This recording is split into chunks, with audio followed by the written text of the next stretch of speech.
कहानी नीरू की है। पंजाब की नीरू की शादी दिल्ली के राहुल से होती है। दिल्ली कितना बड़ा शहर है ना, लेकिन आप लोगों का घर तो बहुत छोटा है।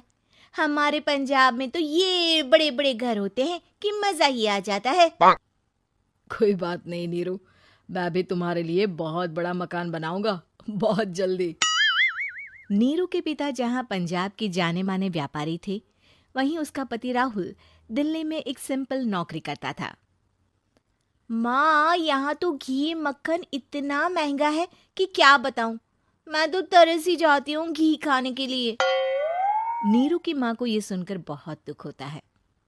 मेरी बेटी को घी नसीब नहीं हो रहा है और ये बहू यहाँ बैठकर घी में शक्कर डाल रही है। देख वनिता, मैं साफ कह रही हूँ, इस घर में जितना घी आएगा उतना ही मेरी बेटी के घर दिल्ली भी जाएगा। अरे ये क्या बात होती है माँ जी? बेटी का उतना ही करो जो अच्छा लगे। अब क्या मायके से घी और मक्खन तक की सप्लाई करोगी आप? हाँ, मेरी बेटी किसी चीज को तरसे मुझसे बर्दाश्त नहीं होता। अब क्या था, नीरू के मायके में 2 किलो घी आता तो 2 किलो दिल्ली जाता नीरू के पास। एक दिन, माँ बड़ी गर्मी पड़ती है दिल्ली में। इस घर में तो एक ही एसी है और वो भी ड्राइंग रूम में। सारा परिवार एक ही कमरे में सोता है। हाँ बेटा, वो तो हर घर की कहानी है। यहाँ भी एक ही एसी है। अरे बिल इतना आता है कि क्या बोलूं। तभी वहां राकेश आ जाता है। माँ, थोड़ी देर में यहाँ कुछ प्लम्बर आएंगे मेरे कमरे में एसी लगाने। जरा ध्यान से लगवा देना ना माँ। ओए, ऐसे कैसे तेरे कमरे में एसी लगेगा? हाँ हाँ राकेश, एक बार बात तो कर लेता। अरे पापा, वो वनिता को गर्मी में नींद नहीं आती। ड्राइंग रूम में सबके साथ सोने में वो अनकंफर्टेबल है, इसलिए। अरे पूरे परिवार के साथ वहां तेरी बहन नीरू भी तो सोती है। वो नहीं हो रही क्या अनकंफर्टेबल? समझ रहा है ना? अगर एसी लगेगा तो एक दिल्ली में तेरी बहन के कमरे में भी लगेगा, तभी तू लगा सकेगा। राकेश वनिता को सारी बात बताता है। वनिता करती भी क्या, मन मारकर बैठ जाती है। माँ, ये लोग ठीक नहीं है, क्या करूं मैं? अरे बेटी, यहाँ आ जा, तू यहाँ आकर रह ले। अरे छोड़ दे ऐसे पति को। कैसे छोड़ दूं माँ? समाज क्या कहेगा, लोग क्या कहेंगे? वैसे भी मेरा एक बेटा है मयंक।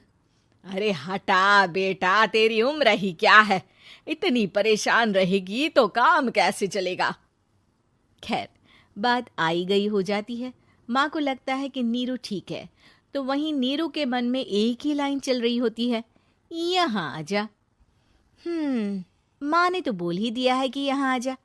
बस मयंक थोड़ा सा बड़ा हो जाए, इन गरीबों को छोड़कर मैं वापस माँ के पास ही चली जाऊंगी।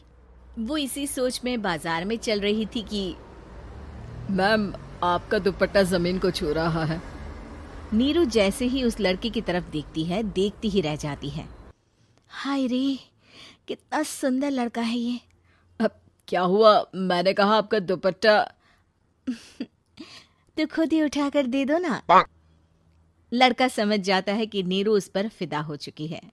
वो उससे उसका नंबर लेकर चला जाता है। अब क्या था, नीरू और रोहित में लगातार बातें होने लगती है। मैं हरियाणा का रहने वाला हूँ, यहाँ एक बड़ी कंपनी का मैनेजर हूँ। अच्छा, और कितने बच्चे हैं तुम्हारे? बच्चे? अरे मेरी तो शादी भी नहीं हुई है। तुम बताओ, शादी करोगी? नीरू शर्मा जाती है। अब लेकिन मैं तो पहले से ही शादीशुदा हूँ। मुझे फर्क नहीं पड़ता, बस तुम शादी कर लो, भाग चलते हैं। बहुत पैसे वाला हूं मैं, हमेशा खुश रखूंगा तुम्हें। नीरू रोहित से मिलकर सारा प्लान बना लेती है और फिर एक दिन घर से भाग जाती है। दोनों शादी कर लेते हैं। शादी के बाद, क्या बात है नीरू, तुम्हें परेशान सा देखता हूँ, सब ठीक तो है ना? हाँ हाँ, सब ठीक है।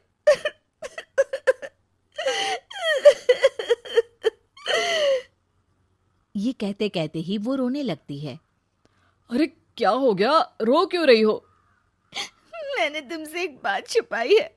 और वही बात अब मुझे परेशान कर रही है।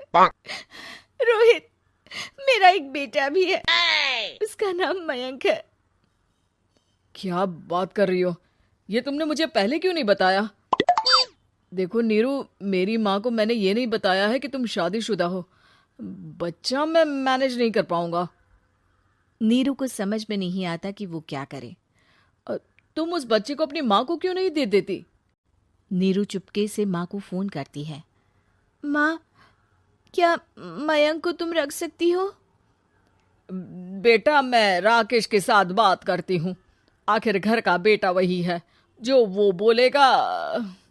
वैसे भी बेटा, तूने जो किया है ना, उसके बाद से पूरा घर तेरी बुराई कर रहा है। मैं भी अब किसी से तेरे लिए लड़ नहीं सकती। राकेश बेटा, नीरू ने तो जो किया बहुत ही बुरा किया, लेकिन मैं सोच रही थी कि क्यों ना मयंक को हम यहाँ ले आए। तभी वनीता बोल पड़ती है। वाह जी, ऐसे कैसे यहाँ ले आए? यहाँ क्या भंडारा भरा है? और जिस बच्चे की माँ ने नहीं सोचा, उसके लिए हम क्यों सोचे? नीरू को एक बार तो अपने बच्चे के बारे में सोचना चाहिए था ना। अरे लेकिन तेरे पास भी तो लड़का नहीं है ना वनीता। माँ, वनीता ठीक बोल रही है। कल को वो बड़ा होकर इसी घर का हिस्सा मांगेगा तो हम क्या करेंगे? माँ कहती भी तो क्या, वो चुप रह जाती है। वहीं नीरू का पहला पति कहता है। माँ, अगर आज भी वो वापस आ जाए तो मैं उसे माफ कर दूंगा। बेटा, गरीबी चीज ही ऐसी है, क्या करेगा। तू तो अब मयंक का सोच। वो बेचारा तो बिना माँ का हो गया। मयंक के खातिर तू दूसरी शादी कर ले बेटा। लोगों के लाख समझाने के बाद नीरू के पहले पति की शादी रिद्धि से हो जाती है, जिसके पहले पति से 2 बच्चे होते हैं। देखो जी, मैंने शादी सिर्फ बच्चे के खातिर की है। मैंने भी शादी सिर्फ बच्चों के खातिर की है। वहीं नीरू के दूसरे पति के मन में ये बात घर कर जाती है कि नीरू एक मासूम बच्चे को उसके खातिर छोड़ कर आई है। अब देखो नीरू, मुझे लगता है कि जो औरत अपनी कोख का बच्चा छोड़ सकती है, वो तो कुछ भी कर सकती है। कल को तुम्हें मुझसे अच्छा कोई मिल गया तो तुम तो मुझे भी बाय बाय कर दोगी ना। नीरू को अब उसका दूसरा पति ताने देना शुरू कर देता है। तंग आकर नीरू उसके यहाँ से भागकर अपने पहले पति के पास चली जाती है, लेकिन ससुराल में क्या लेने आई है नीरू, मयंक को? नहीं नहीं सासू माँ, मुझसे गलती हो गई, मुझे माफ कर दीजिए। नीरू, अब वक्त खत्म हो गया है, मेरी शादी हो चुकी है। तो छोड़ दो ना उसे, हमारा बच्चा है। मैं आपको अपनी माँ नहीं मानता, मेरी नहीं मान तो बात अच्छी है। नीरू मयंक की बात सुनकर समझ जाती है कि उसके पास अब न आसमान रहा ना ही जमीन।